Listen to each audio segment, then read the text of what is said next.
Straight of Hormuz. इस war की वजह से स्ट्रेट ऑफ हॉर्मुज ब्लॉक हो गया है। क्रूड ऑयल के प्राइसेस बढ़ गए हैं। कतार ने नेचुरल गैस प्रोडक्शन पूरी तरह से रोक दिया है।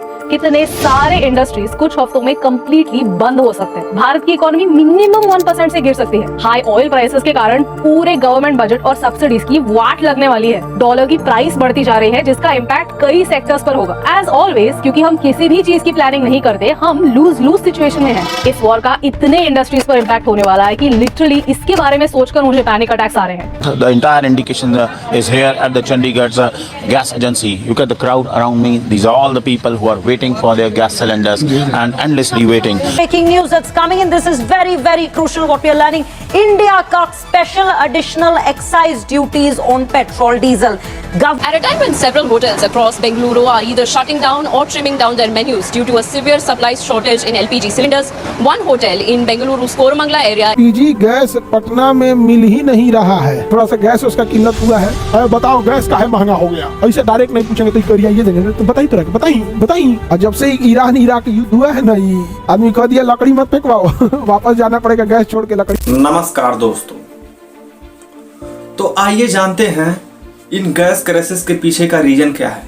अभी कितनी गैसें हमारे देश में मौजूद हैं और कितनी गैसें अभी आ रही हैं, वो सारे क्वेश्चन जो गवर्नमेंट चाहती है कि आपको ना पता चले, इस वीडियो में हम उस क्वेश्चन को जानने का प्रयास करेंगे। इंडिया में हर साल 3.1 crore metric ton LPG India में कंज्यूम किया जाता है। इसमें से 60% देश के बाहर से इंपोर्ट किया जाता है और इस 60% का लगभग 90% एक पैसे से आता है ईरान और ओमान के बीच स्ट्रेट ऑफ हॉर्मुज से। यह सिचुएशन तब क्रिएट हुआ जब अमेरिका के प्रेसिडेंट डोनाल्ड ट्रंप ने ईरान पर आक्रमण करना शुरू कर दिया। तो जवाब में ईरान ने स्ट्रेट ऑफ हॉर्मुज को क्लोज कर दिया और इंडिया में आधे से ज्यादा सप्लाई थम गई। इन सब बातों को सरकार जनता को बताना नहीं चाहती है, क्योंकि देश में कोरोना और नोटबंदी के बाद देश में लोगों को तीसरी बार लाइन में खड़ा होना पड़ रहा है। आज इंडिया से वीडियो सामने आ रही हैं कि लोग काफी घंटों से लाइन में खड़े हैं और उसके पश्चात उन्हें एक सिलेंडर मिल रहा है। इससे दोस्तों मुंबई और बेंगलुरु जैसे स्थान पर 20 से 30% रेस्टोरेंट क्लोज्ड हो चुके हैं। स्विगी और जोमेटो जैसे प्लेटफॉर्म पर ऑनलाइन सेल 50% से भी नीचे गिर चुके हैं। लोगों में इतना ज्यादा पैनिक है कि वह ब्लैक में सिलेंडर पेट्रोल भी खरीद रहे हैं। जो सिलेंडर करीब 900 रुपए का है, वह दिल्ली में लगभग 2000 या 3000 के पास बिक रहा है और कॉमर्शियल सिलेंडर तो 3 से 5000 रुपए में बिक रहा है। बेंगलुरु जैसे स्थान पर और भी ऊंचे दामों पर मिल रहा है। सिचुएशन इतनी ज्यादा खराब हो गई है कि महाराष्ट्र जैसे प्रदेश में लोगों को गैस सिलेंडर की गाड़ियां चलाने के लिए पुलिस प्रोटेक्शन को भी साथ लेना पड़ रहा है। उत्तर प्रदेश के महाराजगंज में लगभग 76 से अधिक सिलेंडर तो चोरी कर लिए गए। कांग्रेस सांसद ने दावा किया है कि पार्लियामेंट के कैंटीन में चाय तक की नहीं मिल रही है कि चाय कॉफी मांगी तो नहीं मिला।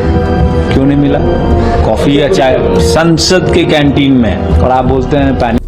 और इसी पार्लियामेंट में सरकार कह रही है कि एलपीजी की कोई भी शॉर्टेज नहीं है, ये भरपूर मात्रा में मिल रही हैं। ये सभी बातें अफवाहें हैं। Domestic supply is fully protected and the delivery cycle is प्रधानमंत्री मोदी ने कहा कि जो इस देश में पैनिक क्रिएट कर रहे हैं, वो देश के लिए बहुत ही बड़ा नुकसान कर रहे हैं। कुछ लोग हैं जो पैनिक क्रिएट करने का प्रयास कर रहे हैं कि ऐसा करके पूरे देश का भी बड़ा नुकसान कर। 7 मार्च से गवर्नमेंट ने एलपीजी गैस सिलेंडर का दाम 60 रुपया बढ़ा दिया, वहीं कॉमर्शियल गैस सिलेंडर का दाम 115 रुपया बढ़ा दिया। तो आखिर शॉर्टेज नहीं है तो दाम क्यों बढ़ रहे हैं? 9 मार्च को एक मैसेज आता है कि होटल को और रेस्टोरेंट को उनके यूज का केवल 20% ही मिलेगा और इसके बाद तो गैस का बुकिंग शहरों में 25 दिन कर दिया गया और गांव में तो 45 दिन तक कर दिया गया है। एक बार फिर से यह शॉर्टेज नहीं है तो ए रेशनिंग, क्योंकि इन सभी चीजों का मेन रीजन दोस्तों ईरान वार नहीं है बल्कि मोदी सरकार है। जो लोग जियो पॉलिटिक्स को फॉलो कर रहे थे उन्हें जनवरी से यह क्लियर हो गया था अमेरिका और इजराइल ईरान पर अटैक कर सकते हैं, और अगर ईरान पर अटैक हुआ तो ईरान स्ट्रेट ऑफ हॉर्मुज को क्लोज कर सकता है। तभी से यह डिसाइड किया जा सकता था एलपीजी ऑर्डर बढ़ाने का, दूसरे देशों से एलपीजी गैस सिलेंडर बुकिंग करने का, लेकिन सरकार ने बदले में कुछ भी नहीं किया। अटैक के बाद भी ये डिसाइड किया जाना चाहिए था कि इजराइल एक फ्रेंड के रूप में इंडियन जहाजों को पास करने देता, जिस तरह से वह चाइनीज जहाजों को जाने दे रहा है, लेकिन वो भी नहीं किया गया। तो देश को लोगों के लिए कोई बैकअप प्लान नहीं बनाया गया, और कम से कम दोस्तों स्ट्रेट ऑफ हॉर्मुज को क्लोज होने के पश्चात कम से कम निर्णय तो लेना चाहिए था, लेकिन ये भी नहीं किया गया। गवर्नमेंट ने केवल एक निर्णय लिया है, लोगों को गुमराह करने का। आप लोग खुद बताओ दोस्तों, इस तरह का झूठ बोलने से जनता का प्यार गवर्नमेंट पर बढ़ेगा या फिर कम हो जाएगा। अगर उज्ज्वला योजना के अंतर्गत गैस कनेक्शन बढ़ रहे थे तो साथ साथ गैस के इंफ्रास्ट्रक्चर की भी प्रिपेयर हो जानी चाहिए। देश में 33 करोड़ लोगों की घर की चूल्हा इस 33 किलोमीटर की दूरी पर डिपेंड करे, ऐसा बिल्कुल भी नहीं होना चाहिए था। देश में दोस्तों एलपीजी गैस इंफ्रास्ट्रक्चर को बढ़ाने की जरूरत थी। देश में दोस्तों बेंगलुरु और विशाखापट्टनम में 2 अंडरग्राउंड हैं। यह स्टॉक के लिए नहीं है, यह केवल फ्लो को बनाए रखने के लिए है। यहाँ टोटल 1.4 लाख टन का अंडरग्राउंड है, और जो कि देश का 2 दिन से अधिक कंजम्पशन नहीं हो सकता है। अब खुद ही इमेजिन करो दोस्तों कि 140 करोड़ जनता के लिए केवल 45 घंटे की ही एलपीजी गैस सिलेंडर्स हैं। अब सबसे इम्पोर्टेंट सवाल यह है, देश के लोगों का महत्वपूर्ण सवाल यह है कि एक क्राइसिस कब तक खत्म होगी, अगला सिलेंडर हमको कब मिलेगा। इसका जवाब दोस्तों डिपेंड करता है 3 सिनेरियो पर।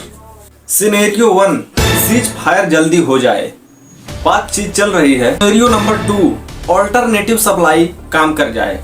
सिनेरियो नंबर 3, वार चलता रहे लेकिन इंडिया के सप्लायर्स इंडिया तक सुरक्षित पहुंच जाए।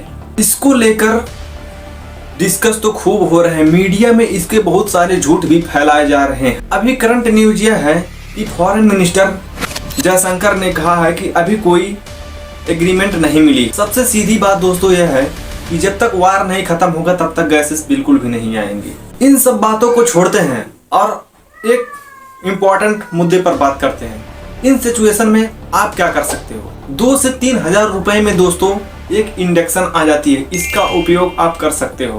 पीएनजी गैस का कनेक्शन, अगर दोस्तों आपके आसपास कहीं पीएनजी गैस का कनेक्शन है तो उसको जल्दी से करवा लो, क्योंकि ये दोस्तों स्ट्रेट ऑफ हॉर्मुज से नहीं आती है, ये पीएनजी गैस से आती है। और दोस्तों अगर कोई ब्लैक में बेच रहा है तो उसका कंप्लेन दोस्तों आप अपने डिस्ट्रिक्ट मजिस्ट्रेट को कर सकते हो। और यह सभी सॉल्यूशन दोस्तों केवल गांव में रहने वाले लोगों के लिए है। गांव की वो महिला जो अभी धुएं से निकलकर आगे ही बढ़ी थी कि उनके बच्चों को स्कूल जाने के लिए देरी नहीं होगी, अब फिर से उन धुओं का सामना नहीं करना पड़ता। सबके पीछे का मेन रीजन है दोस्तों गवर्नमेंट, जो उनकी तैयारियां बिल्कुल भी नहीं कर रहा था, वे इस समय सो रहे थे। और इससे दोस्तों कई लोगों की जानें तक गई हैं, उनकी जानें भी बचाई जा सकती थी।